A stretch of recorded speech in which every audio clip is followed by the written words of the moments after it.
സമൂഹത്തോട് പ്രതിബദ്ധതയുള്ള, അധ്യാപകരോട് പ്രതിബദ്ധതയുള്ള, സ്വന്തം അച്ഛനോടും അമ്മയോടും പ്രതിബദ്ധതയുള്ള, അനുജനോടും അനുജത്തിയോടും പ്രതിബദ്ധതയുള്ള ഒരു യുവതലമുറയെ സൃഷ്ടിച്ചെടുക്കാൻ വേണ്ടിയിട്ടാണ്. നമ്മളിൽ എത്ര പേർക്ക് അങ്ങനെ ഒരു പ്രതിബദ്ധതയുണ്ട് എന്ന് സ്വയം ഒന്ന് നമ്മോട് തന്നെ ചോദിച്ചു നോക്കിയാൽ എന്തായിരിക്കും അതിൻ്റെ ഉത്തരം?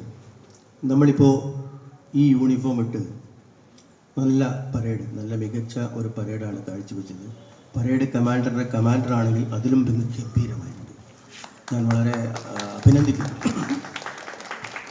അതോടൊപ്പം ഈ യൂണിഫോം അഴിച്ചു വെച്ച് വീട്ടിൽ പോയിട്ട് യൂണിഫോം ഒരു മൂലയിലേക്ക് അഴിച്ചിട്ട് നിങ്ങൾ മറ്റൊരു ഡ്രസ്സ് ധരിക്കും. ഈ യൂണിഫോം സ്വന്തമായി കഴുകിയ ആരും തന്നെ ഇതിൻ്റെ അകത്ത് ഉണ്ടാവില്ല, ഒരു പ്രാവശ്യം പോലും. അപൂർവത്തിൽ ആരെങ്കിലും ഉണ്ടോ എന്ന് എനിക്കറിയില്ല. പക്ഷേ ആ യൂണിഫോം കഴുകുമ്പോൾ, കഴുകി അലക്കി ഉണക്കാൻ ആറിയിടുമ്പോഴൊക്കെ ആ ഉണക്കി ആറിയിടുന്ന അവരുടെ മനസ്സിലൊരു സ്വപ്നമുണ്ട്. നിങ്ങളെക്കുറിച്ചൊരു സ്വപ്നമുണ്ട് അവർക്ക്. ഈ യൂണിഫോം കഴുകുമ്പോൾ ആ സ്വപ്നം യാഥാർത്ഥ്യമാക്കാൻ നമുക്ക് എന്ത് ചെയ്യാൻ പറ്റും?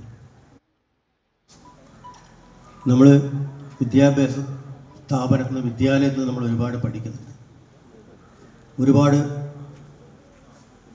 നിങ്ങളെ പഠിപ്പിക്കാനുള്ള ശ്രമം ഇവിടെ നടക്കുന്നുണ്ട്.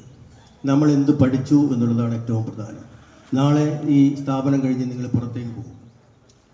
ഇനി ഒരുപാട് പഠിക്കാനുണ്ട്.